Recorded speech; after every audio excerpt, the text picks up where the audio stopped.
Bonjour Monsieur Diakité, bienvenue chez nous. Pouvez-vous juste vous présenter votre parcours, ce que vous faites? Bonjour Bailo. Qu'est-ce qu'il faut bien dire de moi? D'abord, je m'appelle Alpha Salihou Diakité, comme vous veniez de le signaler tout à l'heure. J'ai un parcours juridique, j'ai fait des études de droit public des affaires à l'université Paris-Créteil. J'ai également fait des études de sciences politiques, en l'occurrence en management des affaires publiques et des institutions à l'école des hautes études internationales et politiques. J'ai également fait des études en management d'entreprises et des organisations à l'Institut des études économiques et commerciales, donc l'INSEC. Et parallèlement à cela, je fais l'Institut d'études judiciaires de Paris 1, Panthéon-Sorbonne. Je pense que c'est ce qu'il y a lieu de dire de mon parcours académique. Pour ce qui est évidemment de mon parcours professionnel, je suis responsable commande publique dans un établissement public d'État. Donc je me réserve quand même un tout petit peu le droit de ne pas citer le nom de l'institution pour laquelle je travaille pour des questions un tout petit peu de confidentialité. Voilà, donc plus globalement, c'est ce que je fais. Donc, je travaille sur des problématiques de contrat public. J'interviens sur tout ce qui est contrat de la commande publique. Donc, je fais des marchés publics, je fais parfois des contrats concessifs et je pars même au-delà des contrats strictement de commande publique pour faire parfois des conventions d'occupation du domaine public. Donc voilà un tout petit peu mon périmètre d'intervention. Merci pour cette clarification. Donc vous avez un parcours très juridique. Pourtant, vous vous êtes engagé au niveau des Concernés, qui est un magazine qui traite de l'actualité, qui est plutôt un magazine d'analyse. Vous y publiez régulièrement des articles sur la politique guinéenne, même si vous avez une vocation à vous intéresser à la sous-région. Est-ce que aujourd'hui vous estimez que le journalisme il est citoyen? Citoyen dans le sens où ce sont les personnes aujourd'hui qui doivent s'intéresser à l'information, la produire et surtout la traiter. Je commencerai d'abord par la première postulation que vous aviez faite. C'est vrai que j'ai un parcours juridique, mais pas un parcours essentiellement juridique. C'est vrai que voilà, quand on prend les années d'études, j'ai fait plus d'années à la fac de droit, mais j'ai quand même un parcours pluridisciplinaire qui tourne autour de certains domaines qui sont autour du droit, notamment les sciences politiques, notamment la problématique du management. Donc je m'intéresse à vraiment tout cet ensemble-là, la sociologie, les sciences politiques, mais vraiment dans leur déclinaison politique publique, etc., etc. Donc un parcours certes juridique, mais qui a une ramification dans d'autres domaines qui touchent les sciences sociales. Alors pour ce qui est évidemment des concernés, mes camarades et moi, mes frères et moi justement, on a compris la nécessité de l'engagement intellectuel dans un contexte comme le nôtre. Il faut savoir qu'en République de Guinée, les jeunes Guinéens sont très friands de débats intellectuels, mais il n'y a pas, ou en tous les cas, ce que nous avons pu constater, c'est qu'il n'y avait pas vraiment d'outils d'expression véritable de cette un peu conflictualité intellectuelle, de cette différence intellectuelle. Et on a décidé de créer un média citoyen, parce que justement les concernés se définissent comme cela, un média véritablement citoyen, où on a la possibilité d'aborder des sujets qui ne sont pas abordés ailleurs. Et la particularité des concernés également, c'est que c'est un média écrit. Et on voit aujourd'hui qu'il y a une certaine désertion, les gens s'intéressent de moins en moins à l'écriture, et nous sommes donnés pour passion de révolutionner ces secteurs-là, avec toute la difficulté que cela implique. Donc aujourd'hui, évidemment, on fait face à différentes difficultés, parce que les gens lisent de moins en moins, donc on produit des articles, et on voit, quand on voit évidemment les gens qui s'intéressent à nos articles, on voit qu'il n'y en a pas beaucoup, mais on ne désespère pas pour autant. Donc on est en train de travailler pour révolutionner révolutionner un peu ce milieu-là, pour rappeler aux gens qu'on a une nécessité pour l'élévation intellectuelle des Guinéens de revenir à ce sacerdoce et l'écriture, qui est pour moi un sacerdoce fondamental, qui participe à l'élévation du niveau des jeunes, à l'élévation du niveau intellectuel, évidemment, dans notre pays. Est-ce qu'aujourd'hui, le journalisme est citoyen? Je pense que oui, je pense même démesurément. Du fait des moyens démocratiques, les gens ont compris la nécessité de l'information. Aujourd'hui, l'information n'est pas seulement une denrée, c'est une denrée fondamentale, c'est une denrée essentielle. Et les citoyens s'intéressent de plus en plus à l'information parce qu'ils ont envie de savoir, parce que justement, ils ont compris que c'est en sachant qu'on peut évidemment exprimer nos convictions, c'est en sachant, c'est en connaissant la réalité, c'est en connaissant l'actualité qu'on peut avoir des points de vue. Et c'est justement l'ensemble de ces points de vue divergents qui peuvent faire un État, qui peuvent faire une république. Donc oui, aujourd'hui, le journalisme est fondamentalement citoyen. Ok, c'est très très clair. Il y a plusieurs études qui montrent aujourd'hui que la tendance sera beaucoup de vidéos que de lecture. Vous vous donnez comme but de revigorer ce secteur où voilà, vous allez pousser les jeunes à beaucoup plus lire. Est-ce que vous ne vous fixez pas une mission qui est très difficile à mener à bien, ou est-ce que vous allez essayer peut-être une solution hybride, c'est-à-dire allier écriture et nouveaux moyens de com, que ce soit les réels, les TikTok, etc., où vous restez vraiment sur votre lancée, c'est-à-dire révolutionner, pas révolutionner, mais juste donner encore à l'écriture cette lettre de noblesse. J'avoue que c'est une intéressante question, mais d'abord parce que c'est difficile, c'est pourquoi ça en vaut la peine.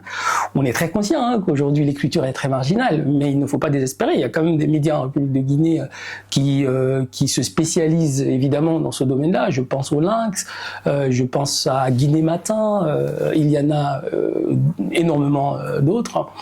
Et évidemment, aujourd'hui, la question de la diversification se pose parce il y a une véritable mutation qui s'est opérée du fait des réseaux sociaux. Les gens s'intéressent davantage à l'image. Et oui, on n'est pas hors du monde. Donc il y a cette nécessité aussi de conjuguer avec la réalité du monde, mais aussi la réalité de notre temps. C'est bien pour cette raison, avec les concernés, on s'est donné pour objectif de nous diversifier. Il y a des projets qui arrivent, mais de très grands projets. Je ne vais pas révéler tout ça tout de suite. On est entre nous, on peut bien se dire. Oui, bien sûr, on peut tous dire, mais je veux dire, je n'ai pas envie de mettre la charrue avant les bœufs, parce que si je prends un engagement tout à l'heure et que l'engagement ne se concrétise pas par la suite, je n'ai pas envie de venir ici et trouver en fait un moyen à justifier mes propres incohérences. Mais la vérité est qu'on est en train de travailler sur cette problématique-là. Il y a énormément de projets qui sont en train d'être pensés par mes amis et par moi-même. Donc oui, l'image aujourd'hui est décisive. La problématique de l'imbrication de la vidéo et évidemment de l'écrit, c'est une problématique qui nous intéresse fondamentalement et on est en train d'y travailler. Et je pense que dans maximum de mois, vous allez voir sur nos actualités évidemment l'intérêt que nous portons évidemment à cette diversification dont je viens de faire mention. Très bien, nous trouvons que vous faites un travail remarquable sur les concernés. On vous souhaite évidemment tous nos vœux de réussite. Mais en attendant, en Guinée, parce que actuellement vous vous concentrez que sur la Guinée, il y a quand même assez d'acteurs médiatiques. Je pense à Espace FM, à Dioma TV, à Film FM, au Lynx que vous avez cité, à Africa Guinée. Pourquoi vous, qui avez avec vos camarades un parcours pas totalement journalistique, on devrait aller vers vous? Pourquoi est-ce qu'on devrait se fier à vos analyses? Et surtout, pourquoi même aller sur votre site, quoi? Justement parce que nous cultivons la différence. Je ne dis pas que les autres médias ne cultivent pas la différence, mais ce que j'entends par cultiver la différence, c'est qu'on ne fait pas tout à fait la même chose que les médias existants. D'ailleurs que chez les concernés, on n'a pas pour objectif en traiter l'actualité au vrai sens du terme. Les concernés, c'est pas un média qui parlera évidemment de tout ce qui se passe, toutes les actualités de la République. Ce qui nous intéresse, c'est l'impensé. Dans notre un tout petit peu dans le paradigme qui est le paradigme, on s'est fixé l'objectif de penser l'impensé. Les concernés, penser l'impensé. Est-ce que vous pouvez développer cette partie? Bien sûr, penser l'impensé pour nous, par exemple, je vous donne un exemple concret. Moi, quand je traite un sujet sur la Guinée, je ne me pose pas la question, par exemple, de savoir qu'est-ce que le président de la République a fait, est-ce qu'il s'est rendu dans tel lieu, ou est-ce qu'il s'est rendu dans tel autre lieu, quel est le discours que le Premier ministre a apporté aujourd'hui. Ça ne m'intéresse pas véritablement. Et ça intéresse les médias d'actualité parce que c'est important puisqu'ils traitent l'actualité. Moi, ce qui m'intéresse derrière tout, c'est que cache, par exemple, le discours d'un président. Il y a mon très cher ami Kossa qui a fait une analyse remarquable sur la problématique, par exemple, du discours du président de la République, le discours de nouvelle année du président de la République. Quelles sont les difficultés, quelles sont les failles en termes de communication dans ce discours-là? Il n'y a pas si longtemps, Alpha Sek a écrit un article hier sur Singleton pour montrer comment un personnage comme Singleton, qui a pu prendre une position il y a quelques années contre le 3e mandat du président Alpha Condé, trouve aujourd'hui à s'allier au président Mamadi Doumbouya. Quel est le message qu'il cache derrière cela? Est-ce la justification d'une incohérence ou évidemment le fait de rentrer dans quelque chose qui commence à devenir une sorte de je dirais pas actualité, mais qui commence à devenir en fait une sorte de nouvelle réalité, de nouvelle donne en République de Guinée, où on voit tous les artistes en train de chanter, d'amadouer le président de la République. Et comme on dit toujours, le flatteur vit aux dépens de celui qu'il flatte. Donc nous, justement, dans les concernés, notre objectif, c'est ça, c'est d'interroger ce que les uns n'interrogent pas habituellement. Moi, j'ai pas traité, par exemple, la problématique de l'avant-projet de la nouvelle Constitution. Et quand j'ai traité l'avant-projet de la nouvelle Constitution, j'ai essayé de traiter ce sujet-là sous forme d'une trilogie, où je parle d'une part, j'évoque la problématique du mimétisme, la problématique de l'imitation, la problématique de la perpétuation d'une tradition constitutionnelle qui était la nôtre depuis l'avènement du CMRN au pouvoir en 1984, et j'explique par des exemples concrets pourquoi on continue encore aujourd'hui à perpétuer cette tradition-là.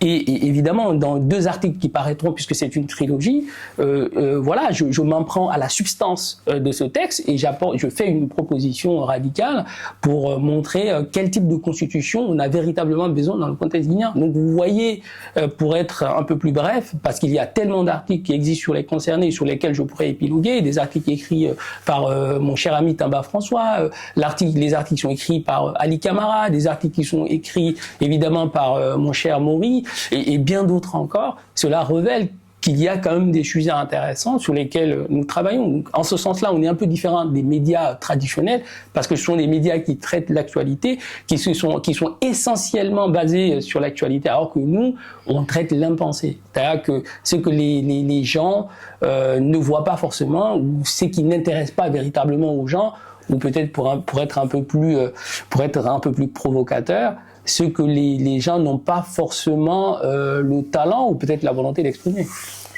C'est très très provocateur. Ok, donc je comprends totalement ce que vous voulez dire.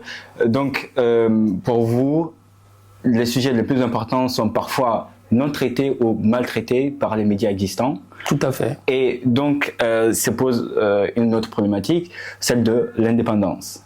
En Guinée, actuellement, on voit une tendance qui est celle du musulman, de la presse. On parle principalement des gros médias, si je peux utiliser cette expression. Les patrons de ces entités-là, depuis leur musulman, si je peux utiliser ce terme, sont restés relativement silencieux. Il y a même eu des rumeurs qui faisaient état de malversation financière. Est-ce qu'aujourd'hui, en Guinée, on peut parler d'indépendance de la presse et surtout d'éthique au niveau des journalistes? Peut-être que je n'aimerais pas forcément utiliser le mot indépendance. Je pense que je le remplacerais volontiers par le mot liberté. Pourquoi? Est-ce qu'il y aurait... non, mais parce que voilà, indépendance, c'est beaucoup plus large. Indépendance dans le sens où... Je n'aimerais pas épiloguer sur ces sujets-là, mais véritablement, j'entends là, par votre question, vous créez une symétrie entre indépendance et liberté. Donc vous parlez de liberté de la presse en parlant d'indépendance. J'imagine, c'est ça votre question. Oui, mais les deux peuvent être dissociés. Oui, mais traitons le mot... Oui, mais indépendance est beaucoup plus... le mot indépendance, il englobe un peu la liberté. Quand on est indépendant, on est libre. Vous savez, moi je suis juriste. J'aime la loi consacre la liberté de la presse, la liberté de l'expression.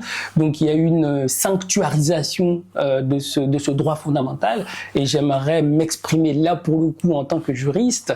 Et je n'aimerais pas provoquer, en fait, je n'aimerais pas susciter un débat qui n'a pas nécessairement lieu d'être, parce que là où vous parlez d'indépendance, moi je parle de liberté. Donc d'une certaine manière, il y a une certaine accointance entre nos différentes visions. Donc restons sur la problématique de la liberté. Volontiers. Oui, en République de Guinée aujourd'hui, il n'y a pas de doute, évidemment, qu'il y a une certaine atteinte à la liberté médiatique, qu'il y a des actes qui sont posés, par le gouvernement, des actes qui sont posés par l'État, qui sont attentatoires à l'expression d'une liberté médiatique en République de Guinée. Et cela se voit par la fermeture d'un certain nombre de médias que nous connaissions et qui ont marqué fondamentalement notre jeunesse. Quand je parle par exemple d'Adafo Média, je parle en l'occurrence des grandes gueules. Moi j'ai été bercé par les grandes gueules. Je me rappelle encore, jeune étudiant à l'université de Conakry, il y avait des chroniqueurs dans cette émission-là que j'aimais, que j'adorais.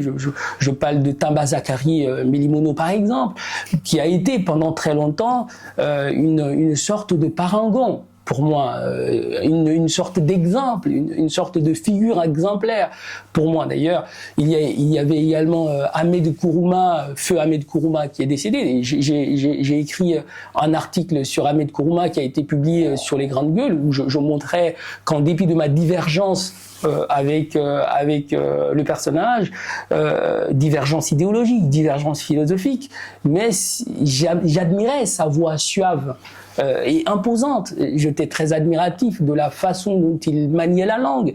Je pense que voilà, tous ces acteurs-là ont participé à faire de moi, d'une certaine manière, ce que je suis. Je reconnais fort bien que l'héritage dont je me réclame aujourd'hui, ils ont participé d'une certaine façon, évidemment, à sa construction. Donc, ça me cœur de voir aujourd'hui que ce grand média qui a travaillé pour prôner la liberté d'expression en République de Guinée a été fermé par décision gouvernementale. Maintenant, la vraie question, moi, qui m'intéresserait, c'est qu'est-ce qu'il faut faire aujourd'hui? Parce que il y a quand même une constatation évidente. Vous me posez la question, est-ce qu'il y a une liberté médiatique en République de Guinée aujourd'hui? Est-ce que les gens sont libres d'exprimer le fond de leur pensée? La réponse est non. Les gens ne sont pas libres d'exprimer leurs pensées. Les médias sont fermés, c'est vrai, c'est une évidence. Mais la vraie question aujourd'hui qu'on devrait se poser, c'est qu'est-ce qu'il faut faire pour que ces médias qui ont été fermés reviennent?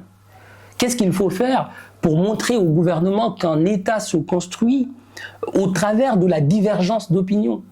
Et que ce sont des opinions différentes qui font le monde. Et que la dictature de la pensée unique n'a jamais changé un État. Voilà, je pense qu'un pays se fait par le concours de plusieurs idées. Je pense que plus les idées sont différentes, et mieux elles portent. Et je pense que si j'ai un appel en tant qu'intellectuel aujourd'hui à lancer à l'endroit d'abord du président de la transition, mais par extension à l'endroit du gouvernement, c'est de dire vous avez tout intérêt à ramener ces médias. Parce que ces médias, d'abord, participent à lutter contre la désinformation, parce qu'aujourd'hui, il ne faut pas se leurrer, en République de Guinée, l'information est donnée par les gourous des réseaux sociaux. Voilà, il y a certains acteurs, parce qu'ils savent manier ça et là la langue, parce qu'ils savent dire quelques mots qu'ils trouvent difficilement, ils sont devenus des informateurs. On peut apprendre tout à coup ce qui se passe au palais Mohamed V au travers de leurs différentes sorties sur les réseaux sociaux. Et c'est très inquiétant. Si, parce qu'il n'y a pas de journalistes au pays, parce qu'il n'y a pas de médias, les gens partent chercher l'information là où il ne faut pas, cela devrait inquiéter d'abord le président lui-même, mais aussi le gouvernement. Donc c'est un appel, si j'ai un appel à lancer à l'endroit du président, si j'ai un appel à lancer à l'endroit du gouvernement, ce serait de dire à ces acteurs-là, il faut prendre de la hauteur, il faut ramener ces médias parce que ces médias participent à la fabrique d'une vision différente, parce que ces médias participent à l'élévation intellectuelle du pays, parce que ces médias sont le fruit de l'expression de la liberté du Guinéen, parce que nous sommes Guinéens, nous avons cette fierté d'avoir été le premier pays francophone subsaharien à avoir été indépendant. Donc, il y a cette ferveur de l'indépendance qui est encore à nous, et cette ferveur de l'indépendance doit se manifester matériellement par la liberté. Et fermer les médias, c'est dire aux Guinéens que même si vous avez été indépendant en 1958, vous n'êtes pas tout à fait libre d'exprimer votre point de vue, et c'est une tragédie monumentale. Ok, je peux me faire l'avocat du diable et dire les autorités actuelles n'ont aucun intérêt à permettre la réouverture de ces médias-là.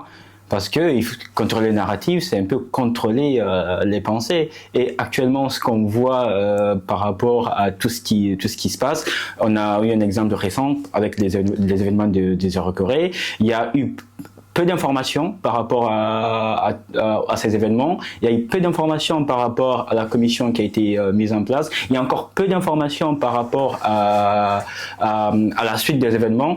Et récemment, on a eu un journaliste, Abou Maran Kamara, qui a été kidnappé, si je peux utiliser l'expression, c'est vraiment le cas. Aujourd'hui, les autorités actuelles n'ont pas intérêt aujourd'hui à permettre la réouverture de ces médias. Et même si aujourd'hui, il faut aussi, si on regarde la nature du régime en place, est-ce que réellement aujourd'hui, cet appel-là risquerait même d'être entendu? Ça, c'est une autre question. C'est-à-dire que je ne suis pas. Oui, c'est une autre question, mais. Oui, c'est ce que je dis. Enfin, je veux dire que, en dépit de ma bonne volonté, étant donné que je ne suis pas dans le gouvernement, je ne suis pas le président de la transition, il me serait très compliqué de pouvoir répondre à leur place. Mais ça n'enlève pas à vos propos la véracité de leur contenu. Ce que vous disiez tout à l'heure, c'est bien vrai. Ce qui s'est passé à Gelco, c'est une tragédie. Moi-même, je souffre de cela. D'abord parce que je souffre cela doublement. D'une part parce que je suis né à Zélékoré, j'y ai grandi, cette ville coule dans mes veines. Et la deuxième raison, c'est que c'est une ville qui a tellement souffert de tragédies multiples. Il y a eu tellement de choses qui se sont passées dans cette ville, et voir qu'il y a eu 57 ou 300, qu'importe, la guerre des Chips ne m'intéresse pas, mais qu'il y ait des Guinéens qui meurent, parce que l'État n'a pas été capable de leur offrir un stade où ils peuvent aller assister à un match de football, c'est une tragédie collective. Et en réalité, on peut accuser le gouvernement actuel, c'est vrai. Bien sûr, on ne peut pas dédouaner le gouvernement de sa responsabilité, puisque les organisateurs ont organisé cet événement-là au nom d'un projet, d'un projet, je dirais, permettant au président actuel de rester au pouvoir. Donc en réalité, le mobile sur le fondement duquel ce tournoi a été organisé est un mobile d'abord injuste et inacceptable. Donc on peut avoir cette discussion-là et tout naturellement, on peut imputer la responsabilité au gouvernement pour n'avoir pas pris également les mesures nécessaires, parce que ce stade délabré est un stade qui ne peut pas accueillir du public. On a la possibilité d'engager la responsabilité du gouvernement pour avoir été défaillant. Et évidemment, aucune mesure de sécurité n'a été prise, alors qu'il y avait des membres du gouvernement qui étaient aussi présents dans ce stade-là. Et une bombe lacrymogène a été lancée par un policier dans un stade rempli de monde. Tout ce mouvement de panique a donné naissance à cette situation qui est fondamentalement regrettable. Et on peut aller au-delà du gouvernement actuel. Parce que le stade de Zélékoré, il me semble que le projet de financement du stade de Zélékoré a d'abord commencé sous Lansana Conté, financé par Moussa Dadis Camara, réalisé par Guy Copresse. Mais on devrait poser la question. Quelle est la responsabilité, quelle est l'étendue de la responsabilité de Guy Copresse dans cette tragédie? Qu'est-ce qui s'est passé pour que 15 ans après le démarrage de ce stade, qu'il soit à l'abandon de cette façon-là? Je pense qu'il y a une question véritable qu'il faut se poser. Quels sont les acteurs qui étaient derrière la table de discussion? Qui a financé? Où est parti l'argent? Pourquoi l'ouvrage n'a pas été véritablement réalisé?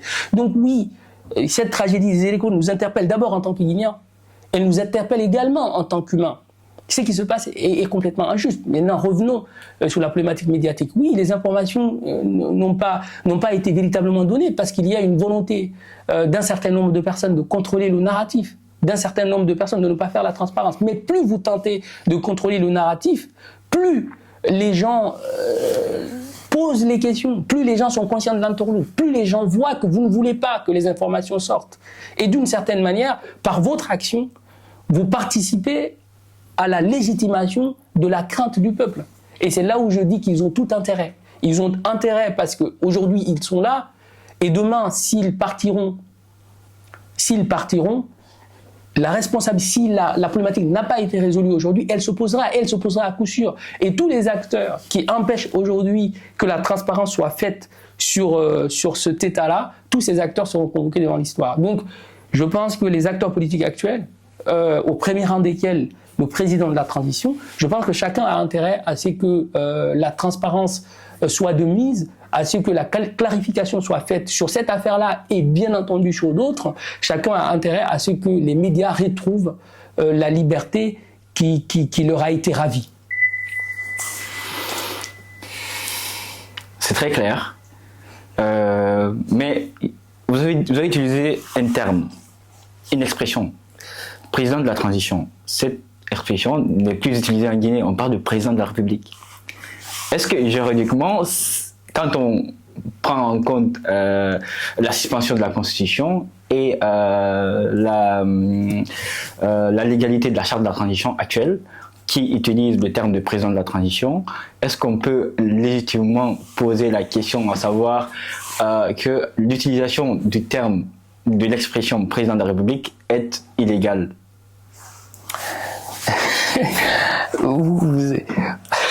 Vous n'avez pas intérêt à ce que je sois tranquille, apparemment.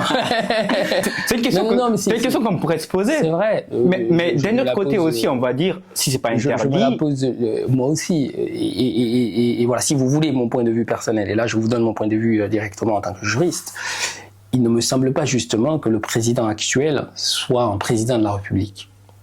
Mais ça n'enlève pas le fait qu'il soit président de la transition, ça n'enlève pas le fait qu'il soit chef de l'État. D'abord parce que je crois... Mais la terminologie, elle est importante. Oui, et d'abord parce que je ne crois pas qu'il soit... Je recuse le fait qu'il soit président de la République. Pourquoi? Parce que d'abord, je ne crois pas qu'on soit dans le contexte d'une République. Je pense que la République se justifie par l'existence d'une charte suprême, notamment d'une constitution qui est l'objet d'un référendum, tout au moins dans le contexte guinéen.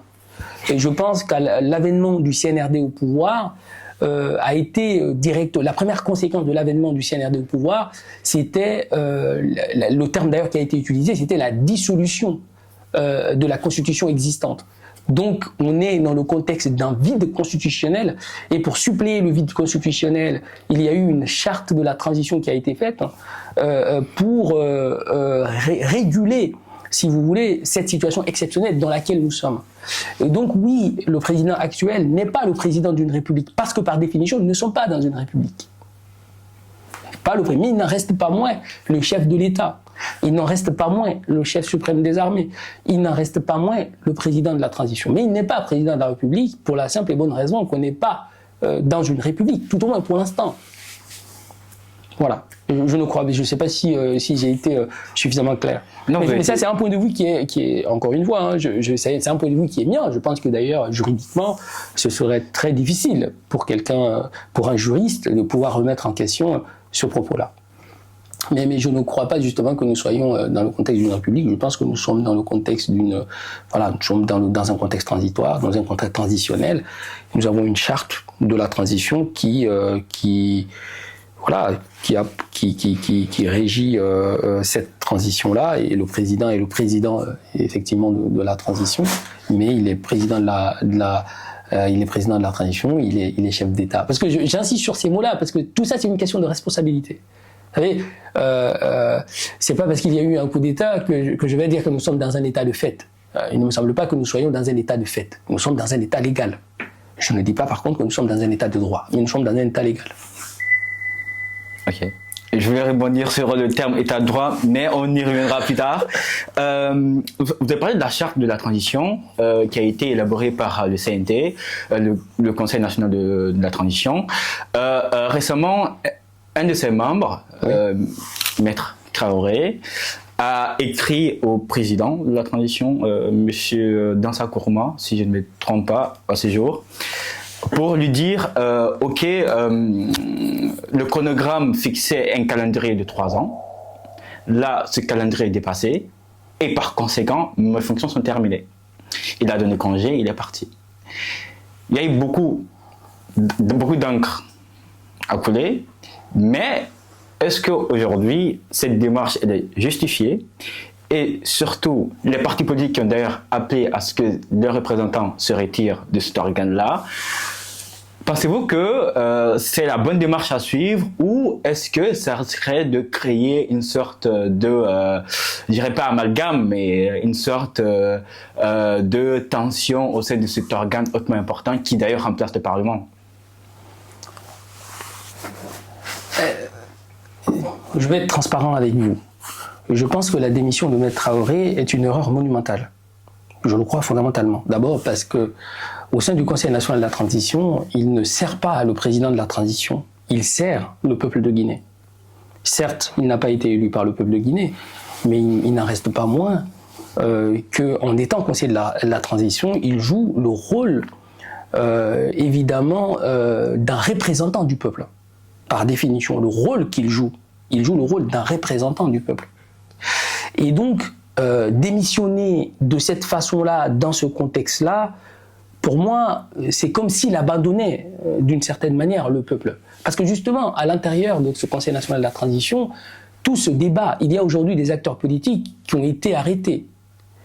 On peut se poser la question naturellement de la légalité de leur arrestation. Qu'est-ce qui se passe derrière? Vous parliez tout à l'heure de kidnapping. Évidemment, il y a des acteurs politiques qui ont disparu. Mais quand on est dans cette institution-là, parce qu'on a la liberté d'expression que les autres n'ont pas nécessairement dans le contexte qui est le nôtre aujourd'hui, on a la responsabilité de faire entendre notre voix. Parce que c'est quoi, j'ai envie de dire, cette démission de Maître Traoré, d'après mon postulat justement, qui peut être contesté, est justifiée par un objectif simple. Il veut polir son image. Il a envie de montrer que il est un conseiller de la transition qui respecte un chronogramme, qui respecte un délai qui a été fixé, et sitôt que ce délai arrive à échéance, il s'en va.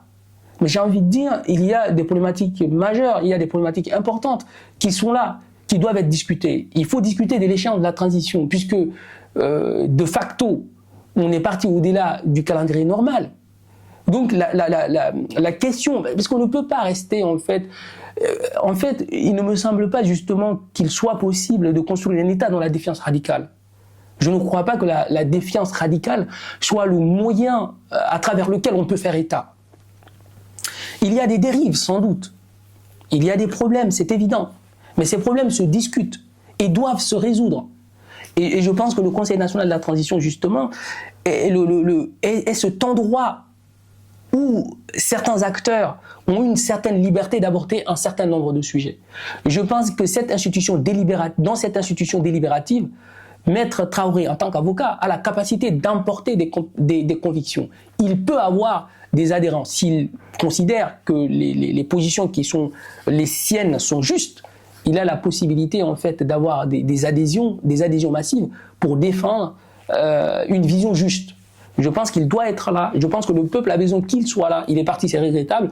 Mais je pense qu'un personnage comme lui, parce que moi j'ai beaucoup d'admiration pour lui, d'abord parce qu'il est très téméraire, parce que c'est quelqu'un de très audacieux, parce que c'est un Guinéen que je trouve fondamentalement respectable et même admirable d'une certaine manière. Je pense qu'il a sa place dans cet hémicycle-là. Je pense qu'on a besoin d'avoir des citoyens, des Guinéens comme lui, pour pouvoir défendre la voix des sans-voix dans cet hémicycle aujourd'hui qui est d'une certaine manière, en tous les cas, un tout petit peu en perte de vitesse. Donc c'est très important de rediscuter aujourd'hui de la transition, de demander au CNRD c'est quoi son véritable calendrier, c'est quoi son objectif, redéfinir l'objectif en fait du CNRD pour savoir ce qu'il veut concrètement. Qu'est-ce qu'il veut qu'on lui accorde? Quel est son objectif véritable? Je pense que toutes ces questions-là sont très importantes et il faut avoir le cran et l'audace de les discuter à l'intérieur de cet hémicycle-là. Mais boycotter comme ça les institutions et partir, c'est d'abord prendre le risque de se faire remplacer. Ok, il est parti, il a démissionné, d'accord. Qu'est-ce que vous voulez qu'on dise?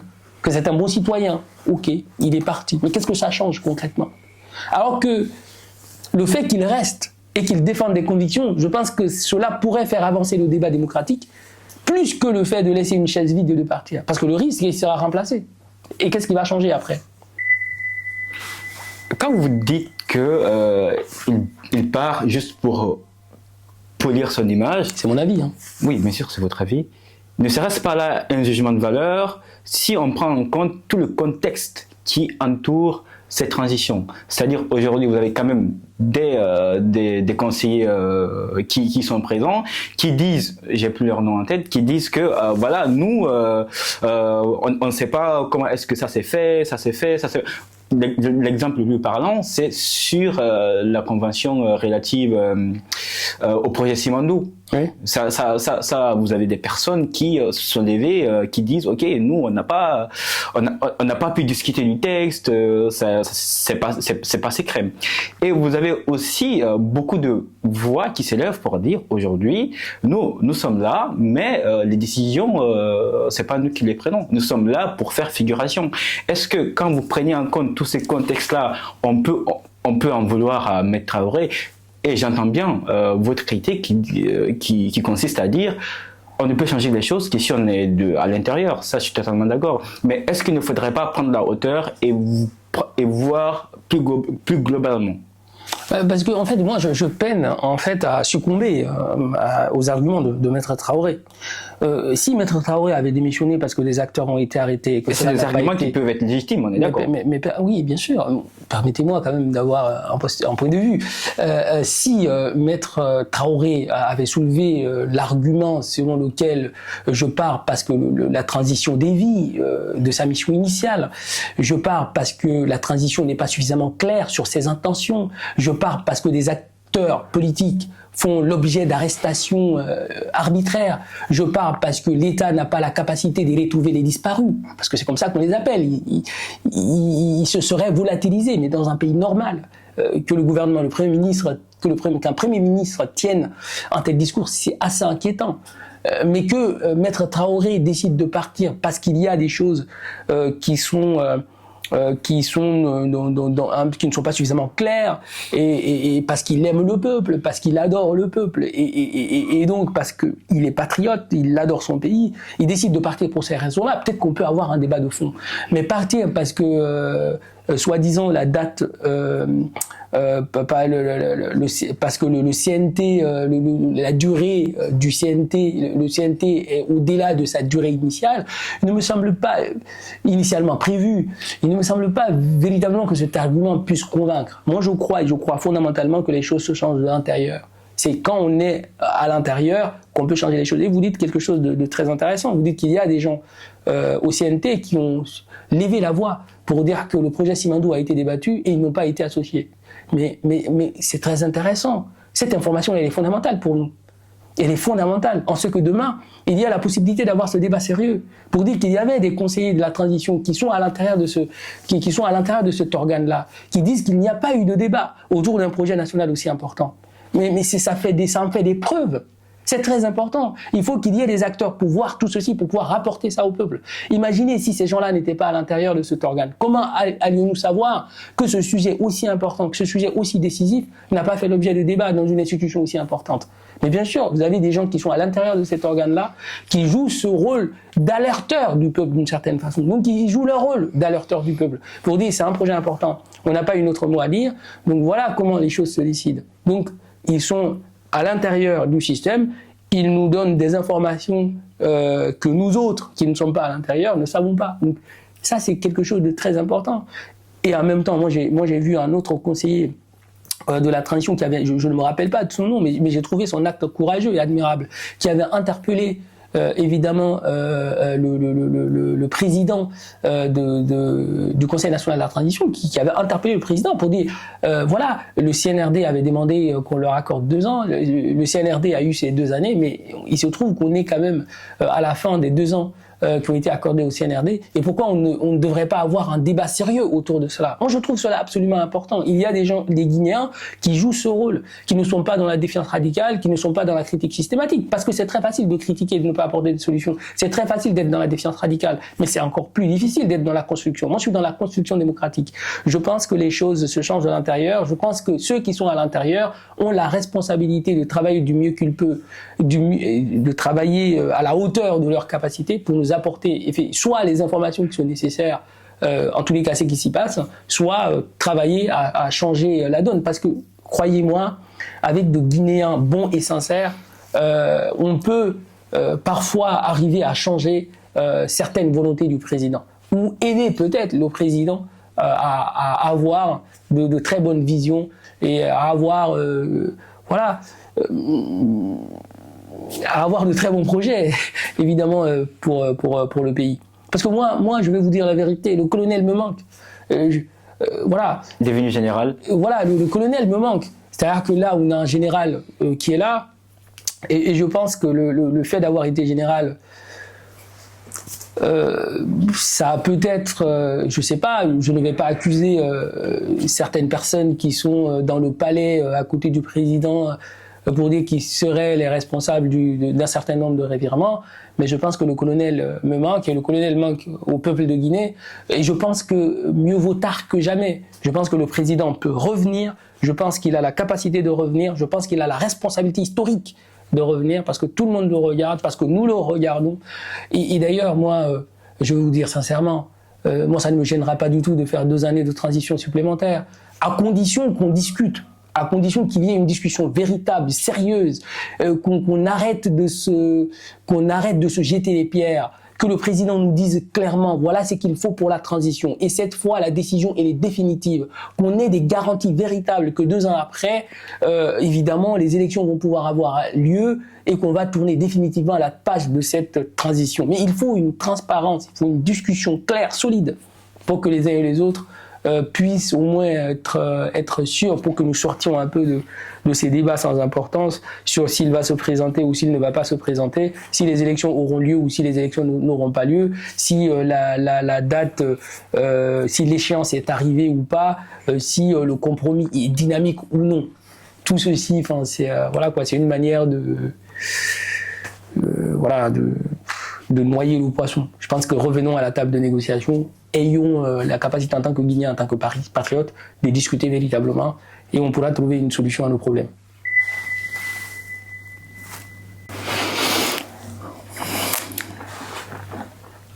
Sur les concernés, vous écrivez une panoplie d'analyses sur plusieurs sujets.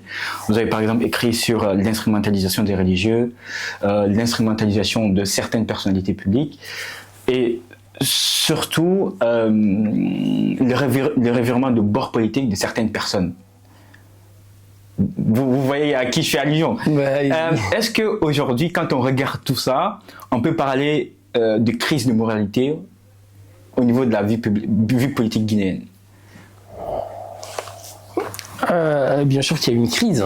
Maintenant, une crise d'éthique, oui, il y a vraiment une crise d'éthique. Parce que je pense que les gouvernants doivent avoir un certain nombre d'éthiques, un certain nombre de morales. Il y a ce que la loi dit, c'est vrai, mais il y a aussi ce que les sensibilités reçoivent. Je pense que la problématique de la moralité est au cœur également de l'action publique. C'est là où je dis bien souvent que la Guinée, on dit qu'on est un État religieux, mais je pense que nous sommes dans une farce. Lorsque nous pensons que nous sommes dans un État où les citoyens sont religieux, je ne crois pas qu'il y ait vraiment la religion en Guinée. Ou s'il y en a tout au moins, je ne crois pas du tout que les gens... vous dites, hein. C'est vrai, c'est ma conviction. Je ne crois pas. Supposez même qu'il y en ait, qu'il y ait des gens qui se fassent appeler religieux. Je ne crois pas vraiment que la religion ait un impact véritable sur les gens. Parce que il n'y a pas plus mauvais, il n'y a pas plus corrompu. Il n'y a pas plus quelqu'un qui pourrait avoir une morale beaucoup plus basse qu'un Guinéen véritablement. Quand les gens mentent, les gens sont hypocrites. Ceux qui condamnent aujourd'hui, demain ils sont dans les affaires, ils font pire que ceux qui étaient. Voilà, ils partent dans les mosquées, ils donnent de l'argent à des imams pour que ces gens-là fassent des prières pour eux sans cesse. Et les imams ne se posent jamais la question de savoir d'où viennent cet argent, d'où viennent ces fonds pour pouvoir faire la prière pour ces gens. Donc on est en gros dans une sorte de farce religieuse, on est dans une forme de farce morale.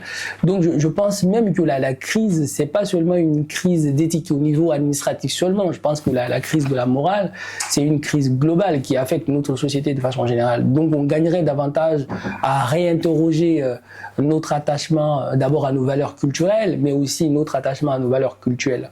Je pense que faire une petite introspection, une remise en cause de soi sur ce que nous croyons être essentiel pour notre foi, ça peut être très important pour l'élévation spirituelle du Guinéen. Parce que je crois fondamentalement que la spiritualité a complètement déserté la République de Guinée. Au-delà même de la spiritualité, si on se cantonne que sur la politique, oui. Pensez-vous vraiment qu'aujourd'hui, en Guinée, on n'a pas d'hommes politiques, on a des vautours politiques? Bien sûr. C'est ça aujourd'hui. Si vous voyez que la transition continue encore à perdurer, c'est parce qu'elle joue de cela. Prenons par exemple les personnalités politiques les plus vues dans le contexte guinéen.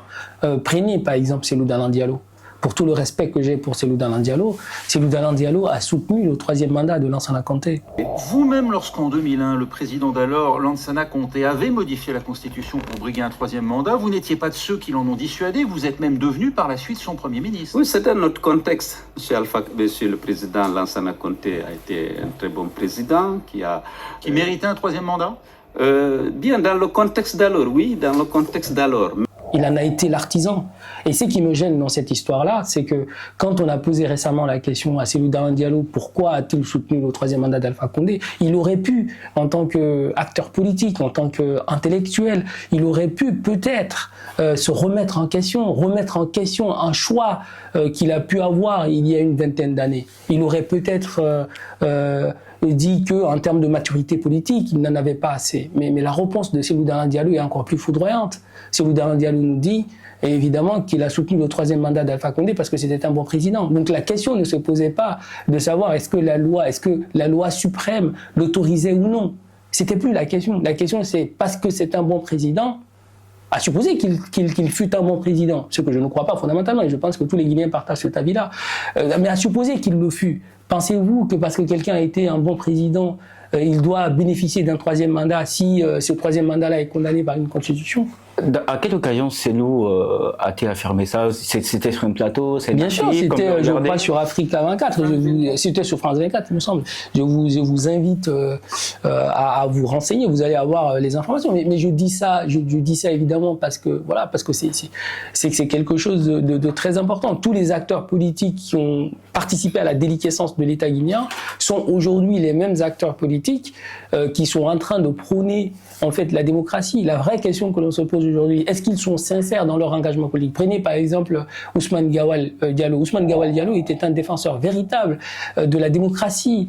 C'était quelqu'un qui au fond, se battait justement pour l'avènement d'un état de droit en République de Guinée. Sitôt qu'il est dans les grâces du pouvoir, c'est lui qui est venu nous parler. Parce qu'il faut savoir que jusqu'à présent, le président de la transition ne s'est pas prononcé sur le fait de savoir s'il sera candidat à une élection ou non. Il n'a jamais prononcé cette expression.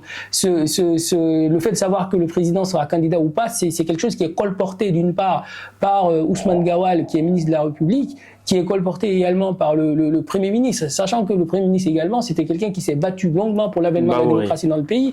Et évidemment, sitôt qu'il rentre dans l'appareil d'État, il se métamorphose complètement, il change de position. Regardez par exemple Makanera, puisque vous parliez de lui tout à l'heure quand vous faisiez l'allusion. J'ai pas mentionné son nom. Mais moi, je parlerai de lui. Je pense que voilà, c'est un Guinéen, c'est un compatriote. Permettez quand même que je parle de lui. Makanera, par exemple, il a été du côté d'Alpha Condé. Quand il a été viré par Alpha Condé, il a été rejoint dans Cellou Dalein Diallo, et avec Cellou Dalein Diallo, il disait qu'il n'était pas du tout pour le troisième mandat d'Alpha Condé. Sitôt qu'il a été appelé dans les rangs, il est revenu, il a fait campagne pour le troisième mandat d'Alpha Condé, et Alpha Condé, quand il a perdu la bataille du 5 septembre, Makanera aujourd'hui est devenu voilà, un acteur politique, en tous les cas dans ces dernières heures, indispensable au CNRD, puisqu'il a même reçu en contrepartie de ces mots gentils envers le président, une très belle voiture. Donc vous voyez un peu, et allez sur les réseaux sociaux, vous allez voir la masse de Guinéens, ils remercient le président de la transition pour cet acte de générosité. Vous voyez un peu le niveau de notre société, parce que moi je parle là de celui d'Alain Diallo, mais j'aimerais quand même mentionner un détail important. Moi je suis Peul, je ne crois pas d'abord qu'il soit criminel de dire que je suis Peul. D'abord, je suis Peul, ça fait de moi un véritable Guinéen. Moi, je suis né en forêt, je suis un forestier, véritablement. J'ai grandi avec des Malinqués, je suis un Malinqué d'une certaine façon. Certes, je suis Peul, mais j'ai grandi avec des Malinqués. Je suis né en Guinée forestière, j'ai étudié dans une école chrétienne, ce qui fait de moi un Guinéen à part entière. Mais évidemment, quand je m'en prends aujourd'hui à Cellou Dalein Diallo, quand je dis ce que je dis là aujourd'hui sur Cellou Dalein Diallo, il y a énormément de mes compatriotes de la même ethnie qui ne vont pas être contents, parce que justement, on nous a conditionnés à penser qu'on vit dans une conflagration interethnique dans notre pays, et qu'il ne faut surtout pas remettre en question la pensée d'un tel parce qu'on partagerait telle ou telle chose ensemble. Et ça, c'est un drame national. Donc, voilà, la problématique de la morale, c'est une problématique absolument importante qui traverse notre vie politique, et je pense qu'il y a un véritable désert moral dans notre pays. Les gens ne se posent même pas la question. Les gens partent aujourd'hui sont à gauche, demain à droite, après-demain au centre. Les gens suivent leur intérêt.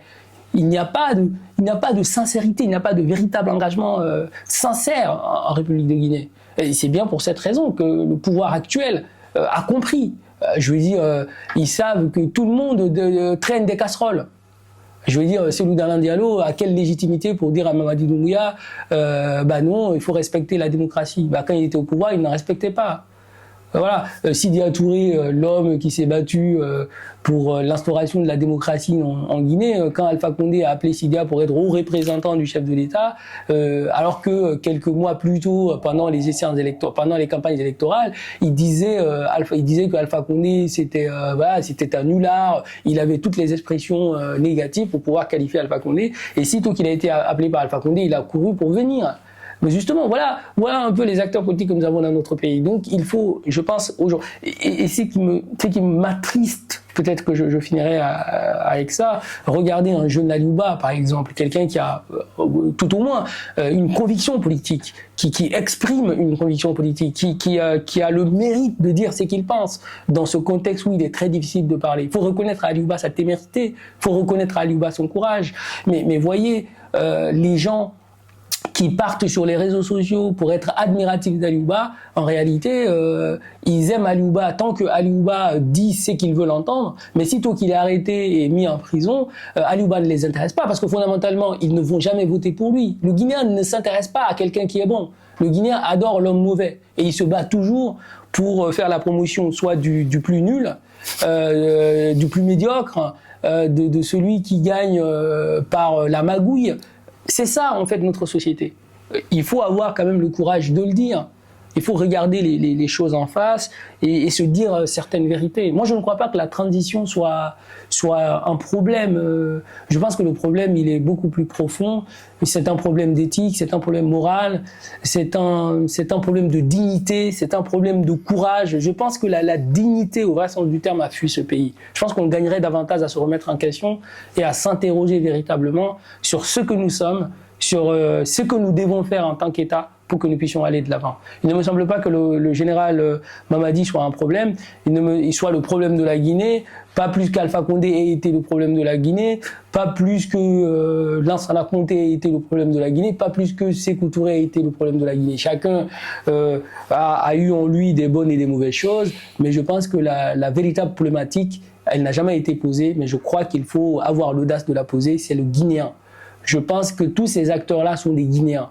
Ils sont bons parce il y a une petite part de bonté en nous. Ils sont relativement mauvais parce qu'une très grande part de noirceur en nous. Voilà, je pense que j'ai beaucoup râlé, mais...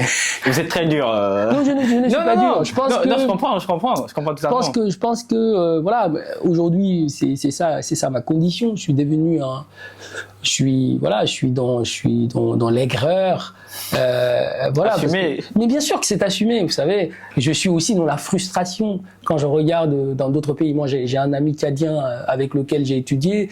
Sitôt que les choses ont commencé à changer, c'est les ministres qui partaient en ligne pour aller voir les Tchadiens les plus intelligents, les Tchadiens qui sont les plus brillants dans leur domaine et leur proposer de rentrer dans le gouvernement. Vous pensez que nous, on n'a pas, par exemple, envie d'aller servir notre pays? Vous pensez que nous, on n'a pas envie d'aller participer à la construction de l'en commun? Regardez aujourd'hui le gouvernement de la République de Guinée. Et dites-moi, il y a combien de jeunes? Sachant que en République de Guinée, je vais quand même vous donner des statistiques, c'est-à-dire plus de l'écrasante majorité de la population guinéenne, c'est-à-dire un peu plus de 80%, vous pouvez regarder les statistiques des Nations Unies, un peu plus de 80%, je crois, de la population guinéenne, elle a moins de 30 ans. Moins de 30 ans. Et regardez dans le gouvernement actuel. Combien de jeunes connaissez-vous qui ont un poste ministériel dans ce gouvernement, des jeunes qui ont moins de 30 ans? Il n'y en a aucun. Mais pourquoi? Parce qu'on part du postulat que parce qu'ils sont jeunes, ils ne sont pas matures politiquement, et par conséquent, ils n'ont pas la capacité d'assumer un poste de responsabilité. Mais c'est très grave, ça. On est en train de légitimer une gérontocratie viagère, complètement moribonde, qui a détruit notre pays. Et on accuse la jeunesse, on dit, bon, les jeunes ne sont pas expérimentés, les jeunes sont très mauvais, et d'ailleurs, quand on les met au pouvoir, ils sont pires que les vieux. Mais bien sûr, quel est l'exemple qu'on nous a montré? Bien sûr, les vieux, ils ont tout pris. Quand les jeunes viennent, ils ont envie de rattraper leur état. Et c'est très triste. Aujourd'hui, il faut construire des parangons, il faut construire des modèles, il faut faire appel aux jeunes capables, intelligents, qui ont fait des grandes études. Et les jeunes qui ont fait des grandes études, il y en a énormément. Je pense qu'il faut inviter ces jeunes-là à venir participer à la construction de l'en commun. On ne refuse pas de rentrer dans notre pays. Moi, j'en connais énormément. On est tous dans des grandes entreprises ici, on est dans des grandes administrations d'État. Les gens ont envie d'aller changer la donne dans leur pays. C'est des patriotes, ils veulent changer la donne dans leur pays. Et moi, je dois tout à la Guinée. De toutes les façons, j'ai fait ma licence en Guinée avant de quitter la Guinée. Moi, je dois tout à la Guinée. Évidemment, on a envie de partir, on a envie de rentrer, on a envie de construire, on a envie de participer à la construction d'un commun. Voilà. Vous avez parlé de la jeunesse, qui est un sujet très intéressant. Est-ce qu'aujourd'hui, au regard de ce qui se passe, on peut parler d'une résignation de la part de cette jeunesse? Elle est mise même dans cette condition-là. Je veux dire, le suicide de la jeunesse guinéenne est provoqué. C'est un terme fort. Mais bien sûr. Mais regardez, regardez l'avant-projet de la nouvelle constitution qui nous a été proposée. Vous savez, par exemple, moi, je vais vous dire un truc marrant. Les réfondateurs ont estimé que moi, je ne peux pas être président de la République au prétexte que je n'ai pas 35 ans. Vous imaginez, en France, par exemple, pour être président de la République, vous me dites que j'ai le droit de voter, vous me dites que j'ai la maturité nécessaire pour pouvoir désigner un président, vous dites que je ne suis pas suffisamment mature pour être président. C'est peut-être pas les mêmes responsabilités. Et vous pensez que parce que j'ai 30 ans, j'ai 31 ans, je ne peux pas être président de la République de Guinée? Vous pensez que je n'ai pas la maturité nécessaire pour être président en Guinée? Vous pensez que parce que j'ai 30 ans, je ne veux pas être ministre? Pas peut-être nécessaire, mais suffisante. Mais si, je crois avoir la maturité nécessaire, la maturité absolument suffisante. Je crois avoir les études, je crois avoir les épaules larges pour devenir président. Et je pense que toute mention dans une constitution quelconque pour m'empêcher, moi, jeune de 30 ans, représentant de l'écrasante majorité de la population guinéenne, d'être président de mon pays, je pense que c'est criminel. Ouais. Bien sûr. Et il n'y a pas que ça. Il y a pas que ça, mais ça s'arrête pas là. Vous savez, dans la nouvelle constitution, on nous a proposé, il y a aussi c'est très discutable votre position. Bien sûr, mais tout ce que je dis est discutable de toutes les façons, hein, vous savez. Mais évidemment, dans l'avant-projet de la nouvelle constitution, pour être sénateur également, il faut avoir 40 ans au minimum. Vous savez, c'est incroyable. On est en train de construire une gérontocratie. Et pour être président, il faut avoir 35 ans au moins. Pour être sénateur dans la nouvelle configuration de l'Assemblée nationale, il faut avoir 40 ans au minimum. Pour être à la juridiction constitutionnelle, donc à la Cour constitutionnelle de la République de Guinée, mais je vais dire, c'est un asile de vieux. Voilà, il faut avoir... 40 ans, c'est jeune. 35 ans, c'est jeune. Quoi ça? Non, mais non, je suis désolé, quoi. 40 ans, c'est la vieillesse de la jeunesse. Je suis absolument désolé. Oui, mais il y a jeunesse dedans. Oui, mais c'est la vieillesse de la jeunesse. Arrêtez, faut pas vous foutre de moi. Regardez par exemple Gabriel Attal. Non, on discute. Je n'aimerais pas faire ces parallèles, hein, parce que parfois c'est très con. Je n'aimerais pas dire parce que ça se passe ainsi en France, il faut que ça se passe de cette façon en République de Guinée. Moi, je suis contre ce mimétisme-là, mais je pense qu'on gagnerait davantage à donner aussi aux jeunes capables, aux jeunes qui se distinguent, aux jeunes qui se hissent. On gagnerait davantage à mettre ces jeunes en exergue, parce qu'en montrant qu'on peut réussir par le talent, en montrant qu'on peut réussir par la labeur, en montrant qu'on peut réussir par le concours de l'intelligence, on pousse toute une génération à se battre pour pouvoir véritablement réussir. Mais quand vous dites, vous savez, en Guinée, qu'est-ce qu'on dit? On dit dans notre pays que le premier de l'école n'est pas le premier de la vie. C'est la tragédie de notre système éducatif. Vous savez, en France, que quand vous faites partie des meilleurs, vous partez à Polytechnique, vous partez à Sciences Po Paris, vous partez à l'école normale supérieure, vous partez à l'école nationale d'administration. Pourquoi? Pour que demain, quand vous finissez, vous rentrez dans les appareils d'État. Pour que demain, quand vous finissez, vous soyez les patrons des entreprises. Aux États-Unis, regardez la statistique des anciens présidents américains. La plupart, ils ont tous été à Harvard University, ils ont été à Columbia, ils ont été à Yale, ils ont été dans toutes les grandes universités. Regardez la Silicon Valley, par exemple, est peuplée de qui? Regardez ceux qui ont créé les grandes entreprises, ceux qui sont à la tête des startups américaines. Certes, il y en a qui n'ont pas fini leurs études universitaires, mais c'est soit des gens qui sont rentrés à Harvard, soit des gens qui ont fait Stanford, etc., etc. Parce que c'est l'élite qui fait un pays. Voilà. Et d'ailleurs, j'ai envie de vous dire, c'est la jeunesse qui change le monde. Justement, donc, on a tout intérêt à valoriser chez nous des jeunes qui sont. Nous, on a créé, vous savez, les concernés, c'est pas qu'un média. Les concernés, c'est aussi une association. Mais vous savez qui sont les jeunes qui sont dans cette association?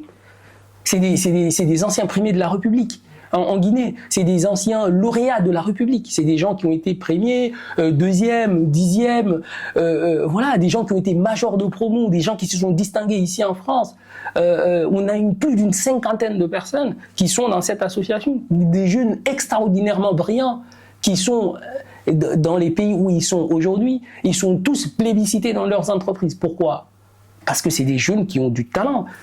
Quand je parle avec beaucoup d'entre eux, leur rêve, c'est de rentrer en Guinée. Ils veulent tous rentrer. Mais pourquoi ne rentrent-ils pas dans leur pays? Quand vous regardez la réalité de la Guinée, ceux qui crient sur les réseaux sociaux sont beaucoup plus récompensés que ceux qui ont le talent, que ceux qui ont la sagesse, que ceux qui ont la qualité nécessaire. Et c'est justement ce qui justifie le fait qu'aujourd'hui, le pays s'effondre. Et d'ailleurs, ça a toujours été ainsi. Et pour terminer, vous savez, on s'était rencontrés, je ne sais pas si vous vous rappelez, lors de la présentation du livre de Ahmed Thierno Amadou Diallo. Je faisais partie des co-présentateurs du livre avec un ami sénégalais, bien sûr, qui est bien sûr mon aîné, mais était très loin parce qu'il doit avoir le même âge que mon père, Monsieur Sissoko, justement.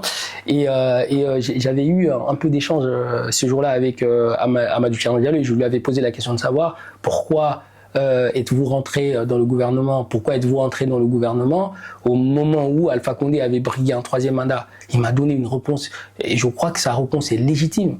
Il m'a dit, pendant 6 ans, Alpha Condé me cherche, il me demande de rentrer dans le gouvernement, j'ai toujours refusé. Et un jour, on se rencontre à la Mecque, Alpha Condé me dit, si vous qui êtes les Guinéens les plus intelligents, si vous qui avez fait les grandes études, vous refusez de rentrer au pays, faudrait pas être étonné qu'on conjugue avec ceux qui ne sont pas à la hauteur, parce que c'est ceux-là qui sont fondamentalement accessibles. Donc voilà, donc c'est aussi un appel à l'endroit des intellectuels guinéens pour dire, quel que soit une autorité politique en Guinée, il ne faut jamais désespérer de son pays. Je pense qu'on peut toujours travailler, se battre pour changer la donne, parce qu'il faut que les choses changent. Ça, c'est absolument évident. Hein. Je ne dis pas il faut forcément conjuguer avec tous ceux qui viennent. Je pense que voilà, on est téméraire, on est intellectuel, on a le devoir de nous battre. Il faut avoir l'audace et le courage de se battre pour le pays, mais en même temps, voilà, il faut pas aussi déserter, quoi. Il faut rentrer, les choses changent et elles changent de l'intérieur. Il faut participer à la construction et à la fabrique de l'en commun. Je pense que c'est une responsabilité lourde, collective. Et si les autorités guinéennes me regardent, il faut savoir aussi qu'il y a des jeunes et qu'on a lu l'avant-projet de la nouvelle constitution. Voilà, moi j'ai beaucoup de procès, j'ai écrit différents articles sur cet avant-projet-là, mais ce qui me cœure fondamentalement, c'est le fait que la jeunesse, et quand je dis la jeunesse, je parle de nous, la jeunesse de la jeunesse, hein, je parle pas de la vieillesse de la jeunesse, mais bon, la jeunesse de la jeunesse, je pense que les jeunes sont fondamentalement écartés. Quand pour être assistant à la Cour constitutionnelle, il faut avoir 35 ans, c'est quand même triste. Pour être un simple assistant à la Cour constitutionnelle, il faut avoir 35 ans. Je pense que c'est complètement désolant. Voilà, il faut revenir à l'essentiel, savoir que ce n'est pas l'âge qui fait la grandeur d'un homme, qu'on peut avoir 60 ans et être fondamentalement con. D'ailleurs, dans notre pays, il y en a beaucoup qui ont 60 ans et qui sont très cons. Je vais couper cette partie, je crois, comme ça on n'aura pas de problème. Non, c'est très très clair. Peut-être un mot de la fin, peut-être un appel à la jeunesse ou quelque chose que vous voudrez mettre en avant. Prenez votre temps. Ne désespérons pas de notre pays. Ne désespérons pas de notre pays. Je pense qu'il est de notre responsabilité de rentrer. Il est de notre responsabilité d'aller participer à la construction de l'en commun. Il est de notre responsabilité, si le gouvernement ne vient pas à nous, si l'État ne vient pas à nous, d'aller vers l'État, d'aller vers le gouvernement. Et ce peu importe qui est là, pour pouvoir d'abord rappeler à ces gens-là qu'on ne peut et on ne doit conjuguer qu'avec les jeunes parce qu'on a des visions nouvelles, parce qu'on est le fruit de notre temps, on est le fruit de notre époque. Et vous ne pouvez pas faire notre monde sans nous. Et la postérité attend de nous un certain engagement. Moi, je n'ai pas envie de dire à mes enfants demain, si le pays a échoué, c'est parce qu'on ne m'a pas donné la possibilité de rentrer. Non, je vais rentrer. Je n'attends pas qu'on me donne la possibilité. Je vais rentrer. D'ailleurs, voilà, moi, un certain nombre d'amis et moi, on est aujourd'hui dans l'entrepreneuriat. On a créé une entreprise et en Guinée. Donc déjà, moi, j'ai déjà un pied en République de Guinée. Hein, donc, mais par-delà cela, il faut aussi un engagement au niveau administratif ou un engagement au niveau de l'État, parce que sans doute c'est pour cette raison qu'on a étudié. Et peut-être un mot dans nos langues nationales. Haïtien Hulali, Lendi Wawataya de Yesu Sitai, Paikoi Wataka Sitai, Paikoi Jonaka Dole, Sitai Paikoi Jonaka Lamu, Ko Paikoi no Mari Hande Hakile, Paikoi no Fala, Hibe Mari, Hibe Yidi Lady Mapening, Hibe Fala. Hara yobe jonne fere fi yobe change lendi hibe wawi le change de lendi ko ma lambe ben holo pay koy ko ma be halfino kadi e pay koy wala pay koy halfino ri non e mabbe anu demisani no an ne bese ka jamana na wanya fe altese jamana na wala nya fe nal kanu denen sembo kollo anu demisani an ne ko damna la an ne ko labana altese na dioro ten sanze la nalmanu jere kani semblao lagine ko mendi be denkole. Côté c'est wala fait ni mol c'est ma blaro. Donc je pense que je vais me limiter là parce que je ne sais pas parler la langue soussou. Malheureusement, je suis né en forêt et c'est triste pour moi. Je ne sais pas non plus parler le guerger. Mais en tous les cas, je pense que les gens vont comprendre ce que j'ai envie de véhiculer. C'est tout ce que j'avais envie de dire. Et merci à vous également de m'avoir invité, de m'avoir donné cette possibilité de m'exprimer et de faire montre de ma colère. Et j'espère que les gens ne vont pas juger davantage cette colère-là. C'est aussi le côté de la jeunesse. C'est le côté pragmatique de la jeunesse, cette manière de ne pas conjuguer avec la langue de bois, de dire directement ce qu'on pense, parce qu'on est des enfants de la liberté, voilà, on n'a pas peur et on dit ce qu'on pense. Voilà, je vous remercie. Merci à vous d'avoir accepté et ça fait un réel plaisir de dialoguer avec vous.